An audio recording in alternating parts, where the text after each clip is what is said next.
Bonjour tout le monde et bienvenue sur le français by Alex. Merci d'avoir cliqué sur cette vidéo puisque c'est une première. C'est la première fois que je fais une vidéo à deux. C'est la première fois que je vous présente Emma, donc, sur YouTube. Et je vous demande juste d'être indulgent. Alors, indulgent, ça veut dire être patient, être cool, être sympa, ne pas être trop exigeant. Pourquoi? Parce que faire une vidéo à deux, c'est un exercice particulier. Je n'ai pas encore l'habitude, Emma non plus, hein. Donc voilà, soyez cool. On attend vos retours en commentaire, hein, et puis dites-nous comment on peut améliorer les choses. Évidemment, cette vidéo s'adresse à l'audience plutôt anglophone quand même, puisque nous allons parler un petit peu en anglais, beaucoup en français, mais quand même un petit peu en anglais aussi. D'accord?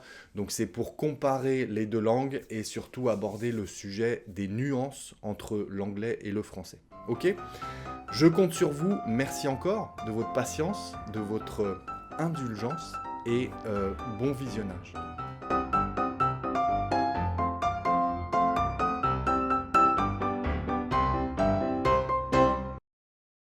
Eh bien, bonjour tout le monde et merci d'être là dans ce nouveau format que je vous propose et que nous vous proposons d'ailleurs puisqu'aujourd'hui je suis accompagné d'Emma avec qui nous allons faire donc des vidéos ensemble. Emma, je te laisse te présenter. Dis-nous qui tu es. Thank you, Alex. Hello, everyone. So, I'm Emma. I tutor French and English, and I live in the north of England. I'm really excited to be joining you today, Alex, to look at some French together. Ben, c'est un plaisir de t'avoir avec moi et on en a discuté depuis un certain moment avec Emma en fait. On va essayer de faire des vidéos ensemble régulièrement, si bien sûr ça vous plaît. Mais l'idée c'est d'échanger avec Emma euh, des idées sur, sur la langue anglaise, la langue française, les différences, les nuances qu'il peut y avoir entre les deux langues, et puis de comparer des expressions, d'essayer de vous expliquer des erreurs que vous faites très souvent si vous parlez anglais et que vous apprenez le français. Donc on va étudier tout ça, et puis pourquoi pas sur le planning de la chaîne Le Français by Alex, rajouter une troisième vidéo sur la semaine, pourquoi pas le samedi. Dites-moi en commentaire ce que vous en pensez aussi, ça m'intéresse beaucoup. On va faire ça ensemble avec Emma. Concrètement, la leçon, la vidéo qu'on va faire aujourd'hui, Emma, il va y avoir quatre parties.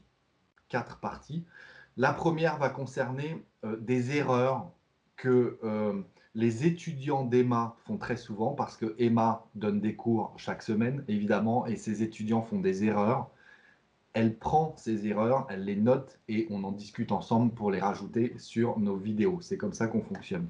La deuxième partie de cette leçon, ce sera quoi, Emma? Yes, so the second part of today, we're going to be looking at expressions in French and English, and more specifically, idioms. So, those idioms that you want to be using in your conversational French, we're going to Mhm. have a look at how they translate in the different languages and, yeah, how they compare. Parfait. Troisième partie, ce sera un petit sketch en vidéo qu'on va faire qui va durer 1 minute ou 1 minute 30 à peine. Vous me demandez souvent de faire des mises en scène, euh, une scène réelle, comme si j'étais un acteur. Vous avez cru que j'étais un acteur. Eh bien, on va essayer avec Emma de faire les acteurs pour vous expliquer des manières de dire les choses. Et aujourd'hui, dans cet épisode, dans cette leçon, ce sera la déception. On va vous montrer comment exprimer la déception. OK? Quatrième partie, je t'écoute. Yes, we're going to finish on a game, which is called in French Jamais deux sans trois. So it's going to be a fast paced, speedy game to end on. I'm excited. Un jeu complètement débile, je préfère prévenir tout le monde, hein. Rien de sérieux. C'est juste pour voilà, finir cette vidéo en rigolant ensemble.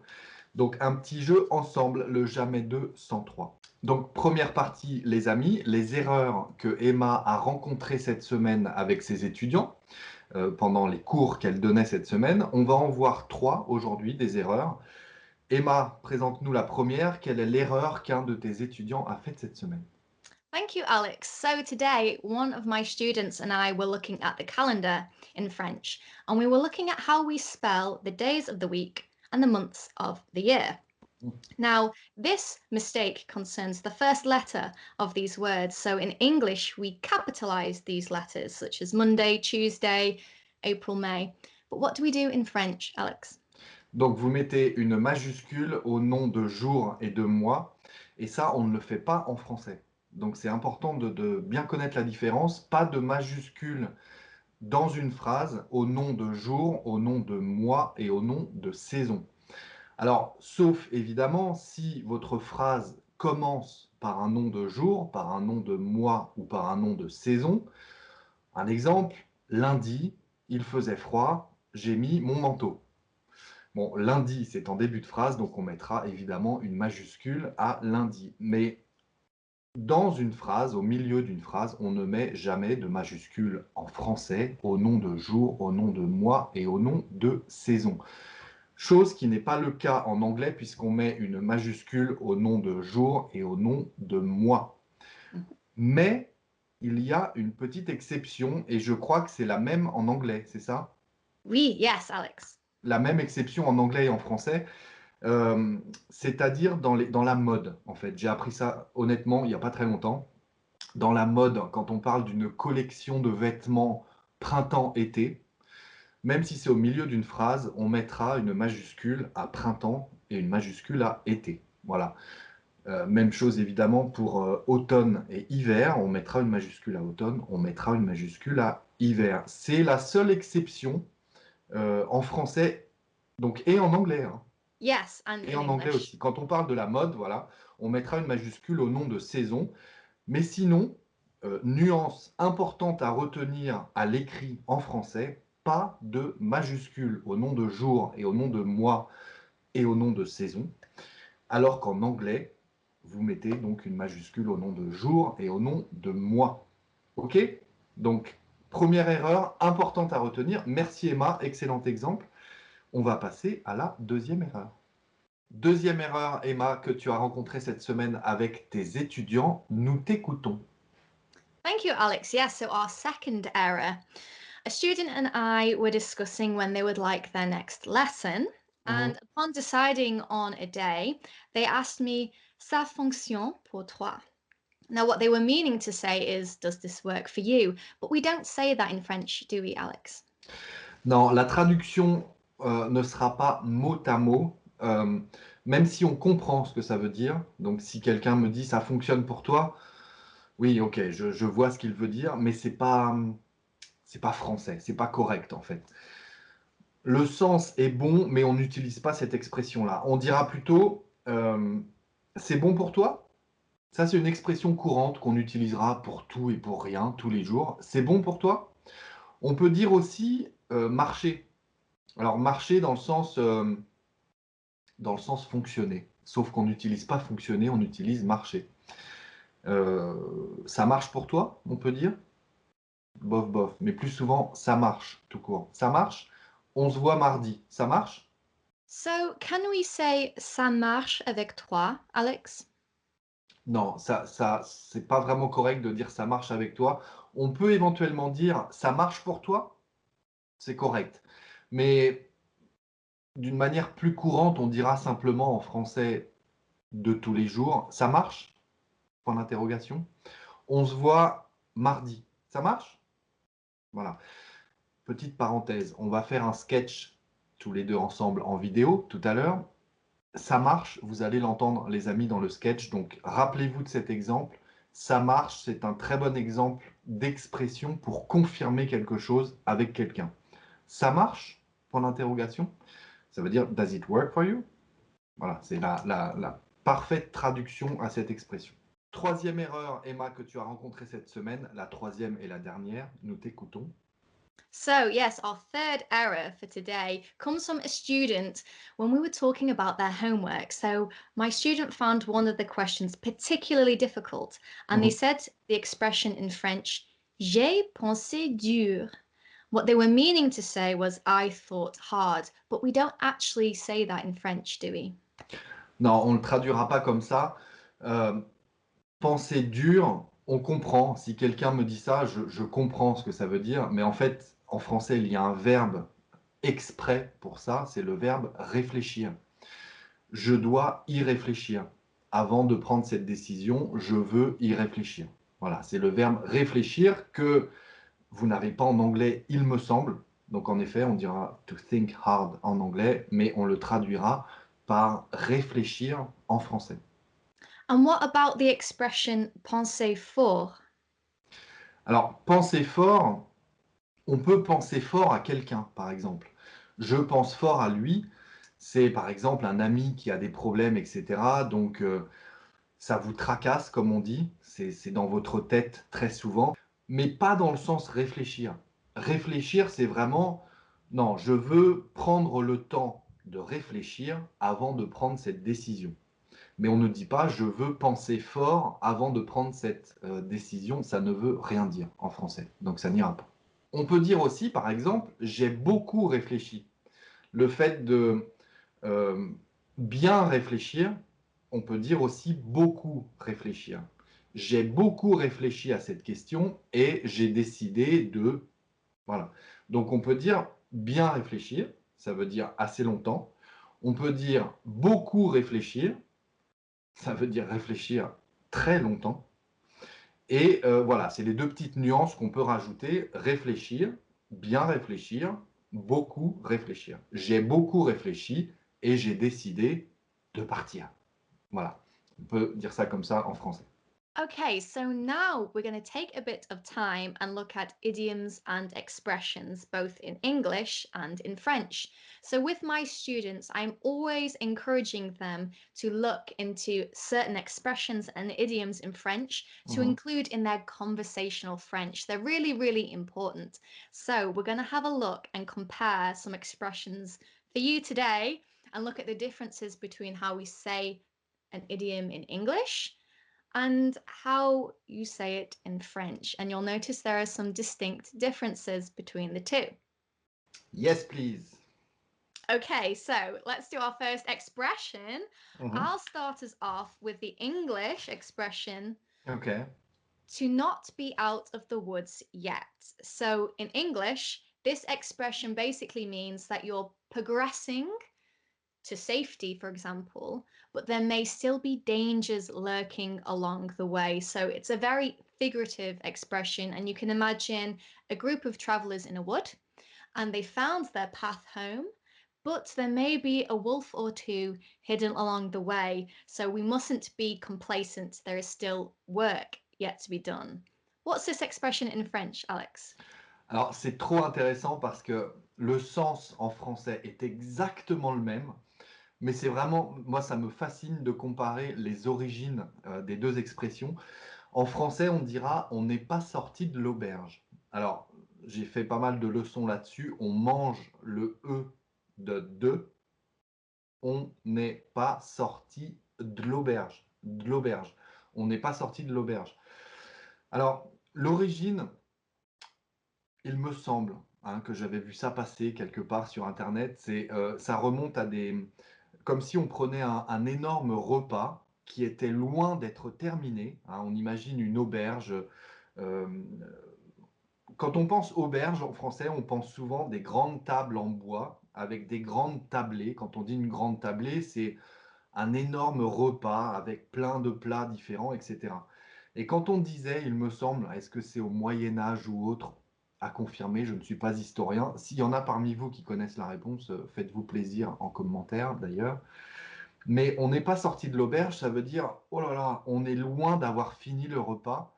Il y a encore beaucoup de choses à manger, hein. Beaucoup de choses, un petit peu comme ton exemple, Emma, beaucoup de choses sur notre chemin. Il y a peut-être des loups, vous dites, vous, dans la forêt, dans les bois. Et bien nous, on dit, il y a encore beaucoup d'étapes à passer, donc sous-entendu de plats à manger. Les Français sont gourmands. Il me semble que l'origine vient de là. On n'est pas sorti de l'auberge. Et en effet, exactement comme en anglais, ça veut dire il y a encore des étapes à passer.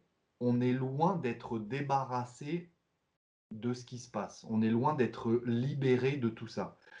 Il y a un synonyme, se dépêtrer. Le verbe se dépêtrer, c'est un verbe relativement familier qui veut dire se débarrasser de, se libérer de. On dit d'une manière familière se dépêtrer. Voilà. Donc, on n'est pas sorti de l'auberge, ça veut dire il va falloir attendre un petit peu avant de se dépêtrer de cette situation. Voilà, on n'est pas sorti de l'auberge. Et il y a une chose intéressante à noter, mais les Québécois, si vous nous regardez, merci de confirmer ou pas, il me semble qu'au Québec, vous dites on n'est pas sorti du bois. C'est intéressant parce que c'est la traduction parfaite de l'expression en anglais. Et on sait que l'influence des États-Unis au niveau de la langue, etc., au Québec, et le fait qu'au Canada, ils parlent et anglais et français, eh bien, ils ont traduit l'expression anglaise mot à mot en français. C'est très intéressant. J'espère ne pas dire de bêtises, je ne crois pas. Hein. Confirmez-le si il y a des Québécois qui nous regardent, mais c'est vrai qu'eux traduisent l'expression mot à mot de l'anglais au français. So, our second expression in Mhm. English is to be fed up to the back teeth. You may also know this expression as to be sick to the back teeth, and it's said to come from the phrase sick to the stomach. So, this one's all about being really annoyed or bored about something that's been happening for a long time. So, what's the equivalent in French, Alex? Alors en français, ce serait en avoir ras-le-bol. Encore une fois, on mange le E de le, donc on ne dit pas en avoir ras-le-bol, on dit en avoir ras-le-bol. Et ça veut dire exactement la même chose, encore une fois, sauf que là, eh bien, on imagine un bol dans lequel on va boire de la soupe, par exemple. Eh bien, en avoir ras-le-bol, le ras du bol, c'est je prends un verre, d'accord? Le ras du verre, c'est juste là. Ça, c'est le ras du verre. Eh bien, le ras du bol, c'est de la soupe, par exemple, juste en haut. Et si on en rajoute un tout petit peu, ça va déborder, ça va exploser. C'est ce que l'expression veut dire. Voilà. En avoir ras-le-bol, c'est je suis à la limite, il en faut encore un tout petit peu et ça va exploser, je vais m'énerver. J'en ai ras-le-bol. Voilà, c'est ça que ça veut dire en français. And our third expression today is the expression a bird in the hand is worth two in the bush. Mhm. This expression basically means that it's better to be happy with what you have than risk everything for something potentially better. So it's all about warning against taking unnecessary risks. How do we say this one in French, Alex? Exactement le même sens, une fois encore, et l'expression en français, c'est un tien vaut mieux que deux tu l'auras. Alors c'est assez découpé comme phrase. Un tien vaut mieux que deux tu l'auras. C'est un peu compliqué à comprendre. En fait, le sens, c'est que quand on donne quelque chose à quelqu'un, on lui dit tiens, tiens, je te le donne. Tiens, je te le donne. Donc ça, c'est un tiens, c'est mieux que deux tu l'auras demain. Tu veux, tu veux un bonbon? Tu l'auras demain. On ne sait pas si on l'aura demain parce qu'on ne l'a pas dans la main. Donc on fait confiance à la personne, mais on ne sait pas. Tu l'auras demain. Donc vaut mieux un, tiens, ça veut dire que la personne nous le donne, plutôt que deux, tu l'auras demain. Tu l'auras, c'est du futur, ça veut dire que c'est pas tout de suite, c'est plus tard. Donc vaut mieux le prendre, vaut mieux en prendre un tout de suite parce qu'on est sûr de l'avoir, que d'espérer en avoir deux demain. Tu l'auras demain, ça veut dire attends demain, c'est du futur, tu l'auras demain. Donc vaut mieux un tiens que deux, tu l'auras dans le futur. Ok? Ça va les amis? Ça vous plaît? Vous ne vous êtes pas endormis? Vous êtes encore là en tout cas, donc merci. Et puis je vous propose donc cette partie où nous faisons un sketch avec Emma pour vous montrer aujourd'hui comment exprimer la déception. Un petit sketch de quelques secondes, vous allez voir. Je pensais qu'en faisant des sketchs comme ça pouvait faire des mises en scène concrètes qui vous aident à apprendre plus simplement les expressions pour exprimer telle ou telle émotion. Aujourd'hui, la déception. C'est parti.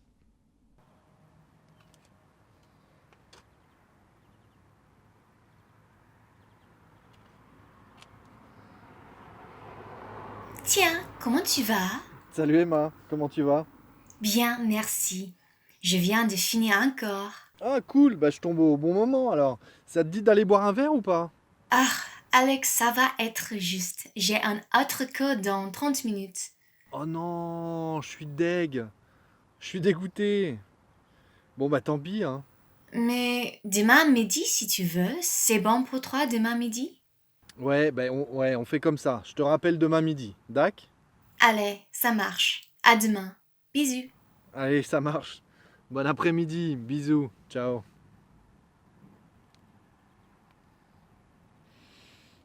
Tant pis. Les amis, quatrième partie, notre quiz que nous avons préparé pendant des semaines avec Emma. Ça fait des semaines qu'on travaille sur ce quiz, hein? Hein, c'est vrai. Ouais, c'est vrai. Bon, on a essayé de faire quelque chose complètement débile, mais qui a un sens pour vous, peut-être du vocabulaire à apprendre. Et puis voilà, ça permet de se détendre un petit peu à la fin de cette leçon, de finir dans la bonne humeur. Donc les règles sont les suivantes. Le jamais 203, on va se poser des questions réciproquement avec Emma, où il va falloir citer 3 exemples de quelque chose par rapport à la question qui va être posée. Ok? On va poser, combien on a dit? 6 questions chacun, je crois. 6? Oui, oui. 5 ou Six. 6? Ouais, 6. Six. Qui est-ce qui commence? Toi ou moi? Toi. C'est moi. Ok. Ready? Oui. Oh non, franchement, les questions, parce que c'est la première, les questions, elles sont gentilles. Facile. Je ne garantis pas la gentillesse des questions dans les prochaines vidéos. Oh. D'accord. Ok? On verra. Ok. 3 boissons non alcoolisées et non gazeuses. D'accord. Jus d'orange, euh, d'eau, l'eau, et Et- le lait. Ah, pas mal, le lait. Oui, ça marche. Faut pas penser. Ça marche. Ok. D'accord. Ok. Donne-moi trois chanteurs français. Ouh, Patrick Bruel, Georges Brassens, il est mort, c'est pas grave. Euh, Johnny Hallyday. Ouais, très bien. Ah, j'aime. Ok. D'accord. C'est à moi, c'est à moi, c'est à moi. 3 trucs à grignoter devant la télé quand tu regardes un show le soir à la télé. D'accord, d'accord. Le chocolat. Mhm. Bien sûr, le Facile. chocolat. Euh, oh, les fruits. Des fruits, très bien. Ça marche, ça marche. Et Trois oh, secondes. quelque chose. 2 secondes. 1 seconde. Oh no. I can't think of anything. I can't think of anything. Je passe. Ah, Joker? Joker. Ah oui, parce qu'on n'a pas dit, mais on a un Joker chacun. Donc tu prends ton Joker. Déjà, à la deuxième question. Ouais. Joker, ok, ok, Joker. Donne-moi trois films d'horreur. Oh. Euh, Scream? Oui. Euh, Halloween Party? Non, C'est vendredi quoi? 13. Vendredi 13. Ah Friday oui, oui, 13. oui. J'aime pas les films d'horreur en fait. Donc j'en connais pas beaucoup. Massacre à la tronçonneuse. Ah oui, ça Massacre à la marche. tronçonneuse. Moi, j'aime les diaboliques. C'est le titre d'un film? Oui, avec Johnny Hallyday. Une petite Johnny Hallyday. C'est vrai? C'est... Oui. Je It's connais pas. old. Old. Mm, C'est à moi alors. oui. 3 trucs que tu peux avoir dans ta main pendant cette leçon, pendant cette vidéo. Oh, un stylo. Mhm, Euh, une grande tasse de thé. mhm. Ouais. Aussi mon portable. Ton Ça marche? portable, en vidéo avec moi, tu as ton Ouais, portable dans la main. tu es barbant, n'est-ce pas? Ok, ça marche. Tu veux la petite souris sinon? Ah oui, oui, oui, c'est ça. Pas de D'accord. réponse. Ok. Donne-moi euh, trois noms de métiers où on utilise un ordinateur. Oh, commercial, informaticien et, Toi? et directeur général Oh, d'une entreprise. d'accord. Ouais, très bien. Ça marche. Vidéaste. Ouais, très bien. Ça marche. Ok. YouTuber? YouTuber. YouTuber, oui. C'est vrai, très vrai. 3 noms de mois dans l'année que tu n'aimes pas. Oh, d'accord. Janvier. Hmm, c'est moche, Bum, janvier. bum, septembre. Hmm, Et très bien. aussi, juillet. T'aimes pas le mois de juillet? Donne-moi 3 acteurs anglais. Ouh, Hugh Grant. Oh, j'adore. Ah, Mr. Bean. Oh, j'adore. Oui. What's his name? Palaco. Le troisième, Ok. Joker? Joker, oui. Joker. 3 capitales de pays d'Europe. D'accord. Paris, Paris. Rome, Mhm. Madrid. Madrid. Ok, ça marche. Très bien. D'accord. Good. Euh, Donne-moi Mhm. 3 façons de dire au revoir en français. Ciao. À plus. On se rappelle. Ouh, Bye. j'aime. Très bien. 3 endroits où tu ne veux pas être quand tu as trop bu. Oh. L'église. Oui. Euh, Ouh, c'est difficile. Il y a La voiture, n'est-ce pas la pas? voiture. Oui. Et aussi, la mer, c'est dangereux. La mer. Ça Dangereux, marche oui. aussi. Donne-moi Mhm. 3 choses que tu fais quand tu es triste. Oh, je reste dans mon lit. Je prends une douche. Oui. Je bois un verre d'eau. Mais Ça marche aussi. excellent. Très bien. Good. Voilà les amis, nous arrivons sur la fin de cette nouvelle vidéo avec Emma. J'espère que vous avez passé un bon moment avec nous. Comment ça se passe maintenant? Eh bien, on attend vos retours dans les commentaires. Et j'insiste sur une chose d'ailleurs, c'est que nous avons besoin de vos commentaires pour nous donner des exemples d'erreurs que vous faites souvent, pour nous donner des expressions françaises ou anglaises que vous voulez qu'on traduise ou qu'on vous explique, évidemment. Et puis pourquoi pas aussi des suggestions par rapport aux petits sketchs qu'on a fait en vidéo.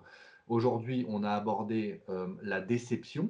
Eh bien, donnez-nous des thèmes et puis on essaiera de faire des petites choses rigolotes ensemble en vidéo.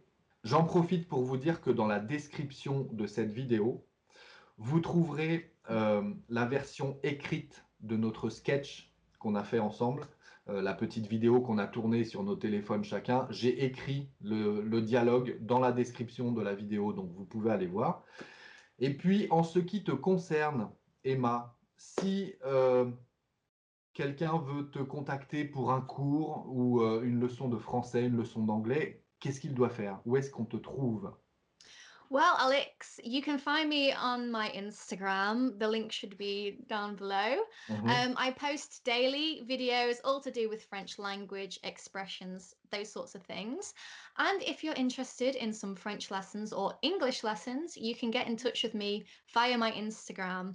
And I look forward to meeting you if you want to. But thank you very much for having me today, Alex. I've had lots of fun.